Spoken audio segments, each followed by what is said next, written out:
Before the light of a never-before-seen miracle descended upon the earth, there was a stretch of days so dark that if a person did not witness them with their own eyes, it would be hard to believe that the heart of a Nabi could endure it. Before we begin our journey through the veil of time and space in the most mysterious story in human history, I want to greet you, the viewer of Prophetic History Explained, where we uncover secrets that generations before us were afraid to even touch. But today, I want you to prepare yourself, because what you are about to hear is not just a story. It is the first crack in how you understand this world. Imagine a year in which everything you love is taken away from you. Imagine having to watch a small community being pushed and crushed until their very bones seem to cry out in every cold night. Imagine standing in the middle of a city that once called you the most truthful and trustworthy person they knew. But that same city now turns its back and throws at you every ounce of hatred it can come up with. For many people, that would be the end. But for Muhammad, that was only the beginning of a miracle that would make the entire universe bow in awe. Before the Miraj took place, the life of the Prophet felt as if it was being ground between two gigantic boulders of trial and pain. The Quraysh no longer simply rejected his message. They saw his very existence as a threat that had to be erased. Those who believed in him were beaten in the streets, tied to pillars in the marketplace as warnings to others, starved until their bodies were nothing more than a thin layer of skin stretched over bone. 3 brutal years of blockade in a barren valley made children cry from hunger and caused the elderly to collapse in despair. Their groans of pain blended with the night wind, as if trying to rip open a sky that already felt heavy and dark. At the very moment when the hope of that small community seemed ready to go out completely, the greatest losses struck. Khadijah passed away in silence, but the pain she left in the heart of the Prophet never stopped echoing. She was the first to believe, the one who never doubted him even once, the one who kept his heart at peace in the middle of every storm. Then when Abu Talib died, Mecca felt like a strange and foreign place. The Prophet lost the only shield that had been protecting him, and his enemies felt that they now had permission to do whatever they wished. If all of that was still not enough to break a person, then the journey to Taif seemed like the final drop of water that would overflow the cup. He went there with one single hope, that somewhere out there were still hearts willing to listen. But Taif answered him with stones instead of words. They hurled rocks at him with the hands of men, women, and even children. Those stones tore his blessed skin, leaving trails of blood running down his feet, which were already exhausted after the long road. It was not only rejection, it was humiliation, displayed openly in the middle of the streets. And in that small garden outside the city, when his body was drained and his heart felt as if it was carrying the weight of the entire world, he lifted his face toward the sky, not to complain, not to resent, but to speak of his own weakness to the one who had created him. It was a supplication that, if anyone heard it, they would feel as if all the pain of humanity was being poured onto the shoulders of one single human being. But there is one thing many people do not realize. Allah often opens the greatest doors exactly at the moment when human beings think that every path has disappeared. And in that instant, that seemed to be the deepest point of despair. A gift that no Nabi before him had ever received was being prepared. It was a gift not only to soothe his heart, but to open a door that no human mind had ever dared to imagine. This is the beginning of Al-Isra and al-Miraj, a journey that broke through every physical law, a trip for which even time itself had to stand still. It was proof that if darkness is a test, then light is a miracle. And if the human heart truly turns toward Allah, then no abyss can keep it submerged forever. If you want to keep walking with stories that are told with truth, depth, and the light of history, then subscribe to Prophetic History Explained so that we have more motivation to bring you the next videos. Let us step together into a journey that opens the doors of secrets that time itself once tried to hide. On that still and silent night, when Mecca had sunk into thick darkness and the pains of the long day still weighed on every breath, an event took place that would begin an extraordinary journey. After a long stretch of days that had pushed him to the very edge of hardship, the heart of the Prophet Muhammad remained firm in his trust and surrender to Allah. Yet every beat of that heart still carried the echo of wounds that had not yet healed. It was precisely at the moment when the world seemed to have turned its back on him that the heavens began to move, preparing for one of the greatest events in the spiritual history of humanity. In a moment that the human eye could not perceive, space itself seemed to tremble under the approach of an angel from the seventh heaven. Jibril, the messenger of light, appeared before the Prophet Muhammad with a gentleness that carried the majesty of all the celestial realms. When he called the Prophet by name, Jibril was not only waking a resting man, he was awakening the next chapter of human history. His message was not an ordinary invitation. It was like a key that unlocked an invisible gate leading to levels of the universe where no one had ever set foot.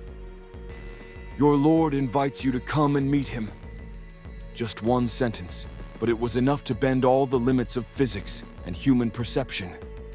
Right at that starting point, creation that human beings could never design or even fully imagine was prepared. Al-Burāq. It was not like any creature we know on Earth, but a being born of light and speed. Its pure white was not like any light the human eye had seen. It radiated a glow that made those who saw it feel as if time slowed down just to look at it. The abilities of Al-Burāq went beyond any calculation the human mind could attempt. Wherever it looked, it could place its hooves. That was not just speed, it was the erasing of the very idea of distance. When the Prophet Muhammad mounted Al-Burāq, a profound truth was revealed. This journey was not an escape from pain.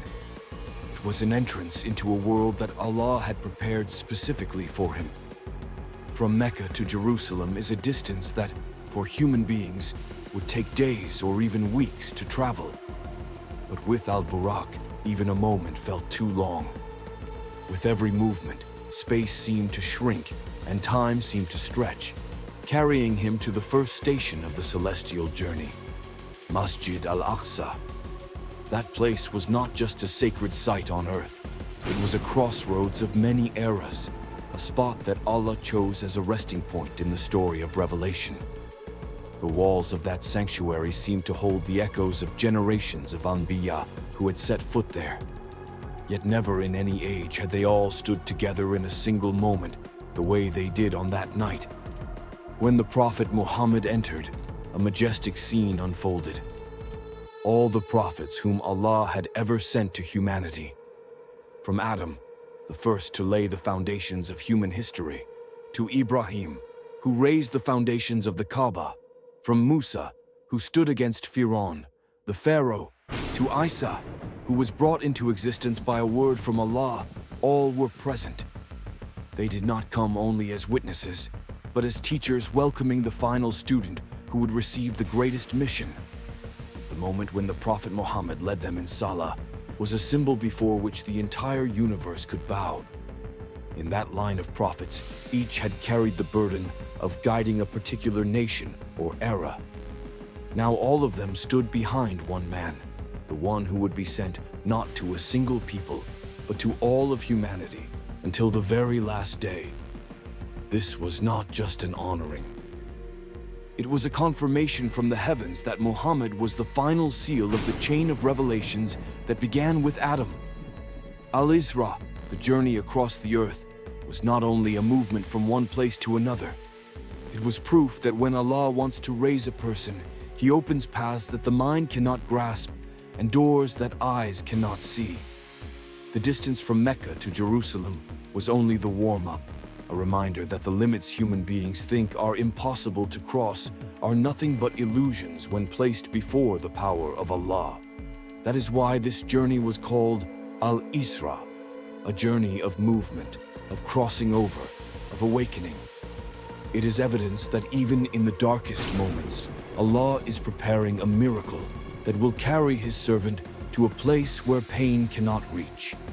And that was only the beginning of the trip. The next part, al-Miraj, would carry him beyond the dimensions of space that we live in, to a realm where even the angels themselves do not dare to go further. When the door of Al-Isra closed, another door opened, not to another region of the earth, but into the deepest structure of the universe. If the journey to Jerusalem was Allah comforting the heart of the Prophet Muhammad with a visible miracle, then the next part of the journey was a complete transformation, from a world that human beings can measure with reason to a world where every limit is erased. This was the moment when space stopped being space, when time stopped being time, and when all the laws familiar to humankind dissolved in the presence of the power of the Creator. As the Prophet stood at Masjid al-Aqsa, the sky seemed to split open, revealing a path that no human eye had ever seen. Jibril appeared once more, but this time not only as a guide. The light from his wings seemed to make the entire sky above Jerusalem tremble. A voice, the calling of Allah, sounded, and the Prophet was taken upward on a journey that later generations would call al-Miraj, the ascension. The first heaven opened with the sight of Adam, the first father of humanity. The astonishing thing was not only that the Prophet saw a soul who had left this world long ago, but the way Adam greeted him, with a smile and eyes filled with pride. In that moment, it was as if the Prophet was not only a Nabi, but the embodiment of all the hopes that Allah had placed in humanity since the very beginning. The second heaven welcomed him with Isa and Yahya, two prophets who lived in an age of chaos, carrying within them pains and trials that only those whom Allah chooses can understand. They welcomed Prophet Muhammad not only as a brother in the chain of prophethood, but as the heir to the responsibility of leading humanity into the final chapter of history. The third heaven opened to a scene that almost made him pause just to take it in. Yusuf, the prophet, whose beauty even the angels acknowledged. However, that beauty was not for showing off. It was a symbol of the purity that Allah grants, a reminder that true beauty is not in appearance, but in loyalty to the mission entrusted by Allah. Idris in the fourth heaven greeted him with the stillness of a soul that had already been raised up while still in this worldly life. Every movement of Idris seemed to flow according to a rhythm completely different from the time human beings are used to. When the gate of the fifth heaven opened, Harun appeared with the warmth of a heart that never stopped loving his people, even when they had turned away from him. And the sixth heaven brought the prophet to Musa, Prophet Moses, whose mission was so heavy that it changed the face of the earth. Musa wept when he saw Prophet Muhammad, not out of jealousy, but because he knew that the community of Muhammad would outnumber his own and would shine with an even greater light of faith. It was a rare moment when two great prophets met and shared the pain called responsibility, along with a deep mercy for humankind. The seventh heaven opened with Ibrahim, Prophet Abraham, resting under the shade of a tree at the boundary of the known universe. He did not stand there trying to show greatness, but like a gentle father leaning against a tree, watching his children grow. He welcomed the prophet as if he were the final fulfillment of prayers he had once whispered in a lonely desert. Yet the most important part of this journey was not the number of prophets he met, but what came next. Sidrat al-Muntaha. This was the place where everything, all knowledge, all angels, all souls, had to stop. It was the boundary between what can be known and what cannot be known. When they reached that great lote tree, Jibril said something that made all of heaven fall silent. "From here I cannot go any further. If I move ahead, I will be burned by the light." An angel created from light itself could not proceed. Yet Muhammad, a human being made of clay and water, was invited to advance. This did not only show his honor and rank, it revealed a truth that human beings often forget. Allah raises whomever He wills, and when He raises someone up, He grants that person a strength that the human mind cannot imagine. The Prophet moved forward into a realm where light was no longer light as we know it, where distance was no longer measured by any unit, where time no longer flowed, but stood still like a mirror holding countless realities. It was there that Allah granted him the greatest gift, Salah. It was not only a ritual, it was a direct connection between the human heart and the throne of Allah. The command began as 50 daily prayers, then was reduced to 5, yet the reward remained as if it was still 50. This is proof that every gift Allah gives to humanity carries His mercy. Al-Miraj is a symbol of surpassing everything that human beings think they cannot overcome. It is not only a movement from one sky to another, it is a journey that brings humankind closer to the sacred source of light in the universe. And it is a reminder that within the many layers of pain in this life, there is always a door waiting to be opened if the heart knows how to turn upward. When the story of Al-Miraj enters the part where the human mind usually stops, something strange happens. Things that people once labeled as irrational, impossible, beyond understanding, begin to line up in a surprising way with modern scientific discoveries. At that point, we are no longer just reading pages of history meant only for believers. We are staring at a map that reveals how the universe might actually work. That is what makes the journey of Prophet Muhammad, a man who lived 14 centuries ago, into a phenomenon that even some of the greatest thinkers in today's scientific world have to respect. If we look back at Einstein's theory of relativity, the foundation of modern physics, there is a crucial truth that he demonstrated. Time is not a fixed river that flows in one way. It is not like water running from the source to the ocean in a single direction. Time can bend, it can slow down, it can stretch out, depending on speed and gravity. That means that two beings existing in what we call the same moment can experience time in completely different ways. One person may live through what feels like a full minute, while another may experience only a tiny fraction of a second, and both would be correct from where they stand. So if a creation like Al-Burāq, made by Allah in a way unlike any physical object in this universe, truly moved at a speed that surpassed the limit of light, would that break the rules of the cosmos?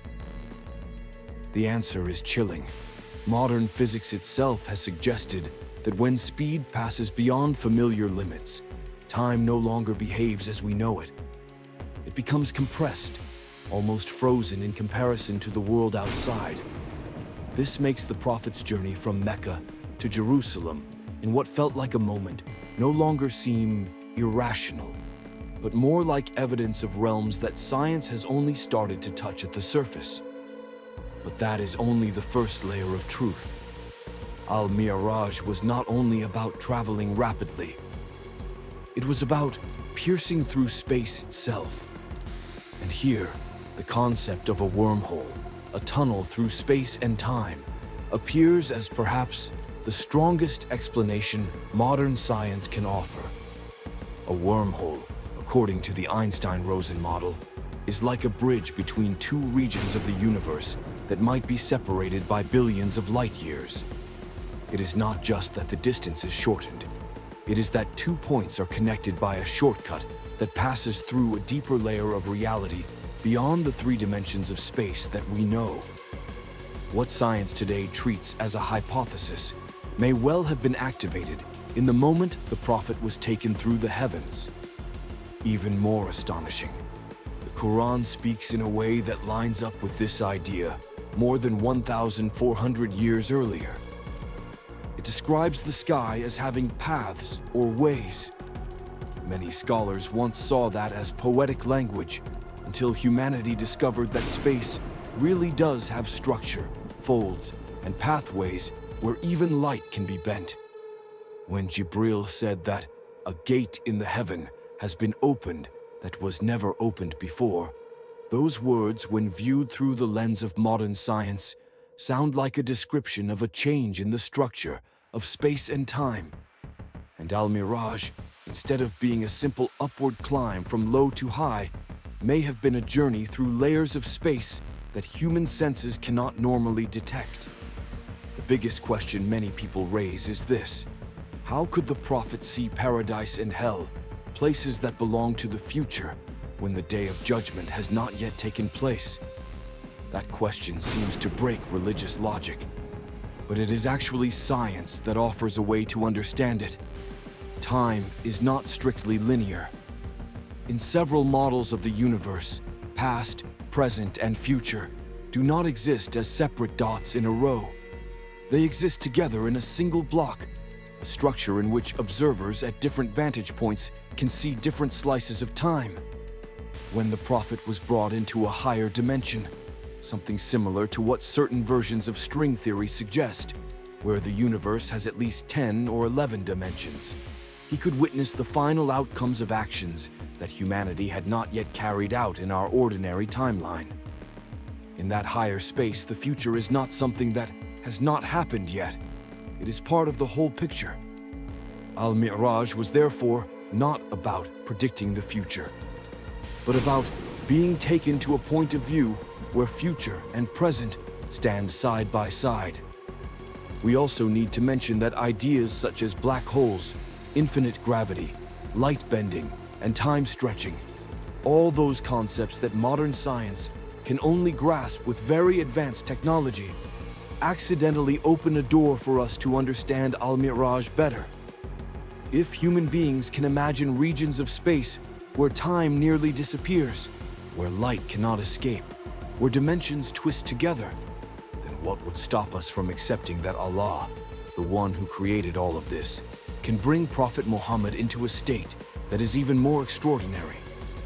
The most unsettling thing is this: the farther science advances, the closer human beings seem to come to admitting the existence of realities that religion spoke about centuries ago. Instead of being a story separate from science, Al-Miraj starts to look like a demonstration that truth is never limited by what human beings currently understand. We are only tracing the signs that Allah has already placed in the vast sky. When the journey of Al-Miraj ended and the Prophet Muhammad returned, his body was still that of a human being, but his heart and soul had been raised to a height that words cannot truly capture. From a night of darkness, with the wounds on his feet still not fully dry, he had been taken through layers of reality that no one else had ever entered. Al-Miraj was not just a miracle to comfort the pain of a prophet.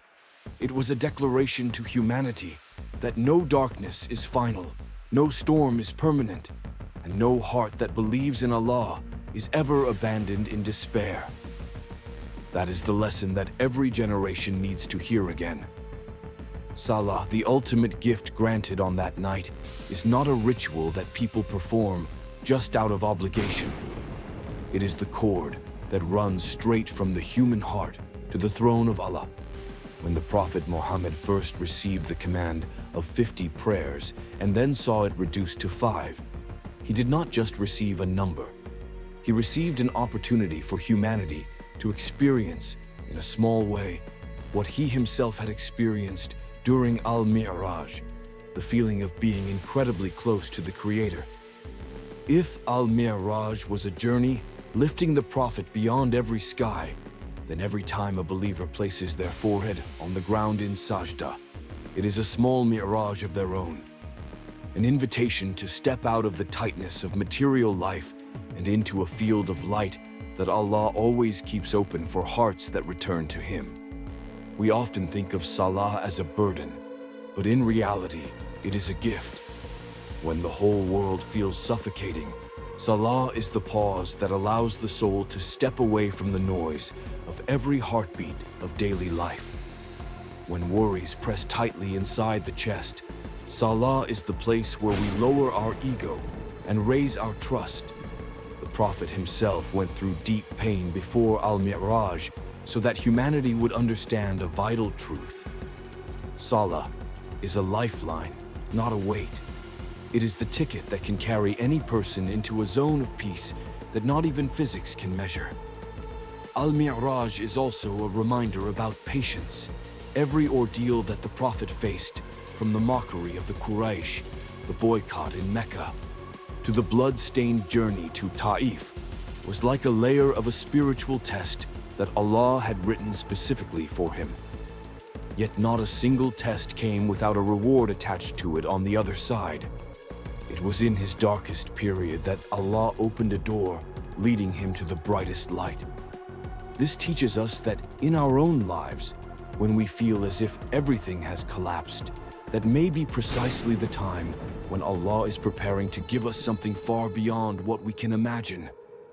Al-Miraj shows that light does not simply come after darkness. It emerges from within the darkness itself. When the Prophet saw the scenes of paradise and hell, he was not only looking at a distant future. He was seeing the consequences of actions that human beings often consider small and harmless: injustice, lying words, neglect of the weak, or the abandonment of responsibilities that Allah has placed on us. Those scenes were not meant only to frighten, but to remind us that every small act creates a wave that stretches all the way to the last day. And paradise is not only a reward in the imagination. It is the result of each moment of patience, each time we overcome our ego, each time we put our trust in what our eyes cannot see. There is something that many people overlook. Al-Miraj is not only about one night. It is about an entire lifetime.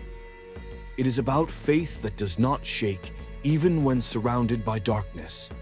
It is about a heart that still calls on Allah when it falls down.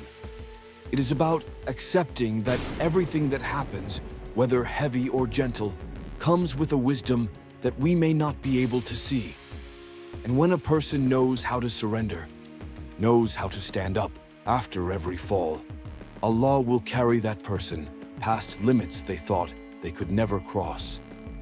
In the end, Al-Miraj reminds us that this universe is not only what we see with our eyes.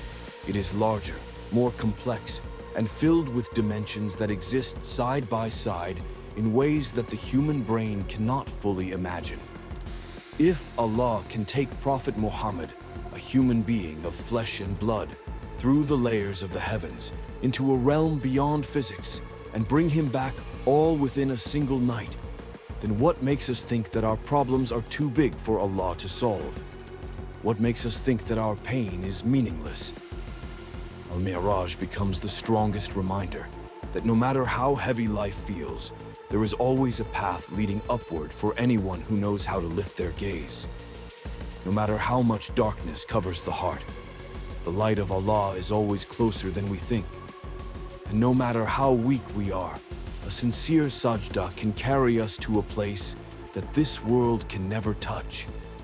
That is the ultimate meaning of Al-Miraj, the moment when Allah teaches human beings that when they hit the very bottom of despair, He can raise them higher than anything they ever dreamed of. The deepest lesson from Al-Miraj is this: elevation comes only to those who are patient and who place their trust completely in Allah, even when everything around them seems to be collapsing. Not everyone will be taken through 7 heavens, but every person has their own Miraj, their own ascension. It is found in the moments when we overcome pain, defeat our own ego, and rediscover the light within our chest. Bring this into your daily life by keeping your Salah consistent, by knowing when to pause when your mind is overwhelmed, and by reminding yourself that every hardship is just one chapter, not the entire story.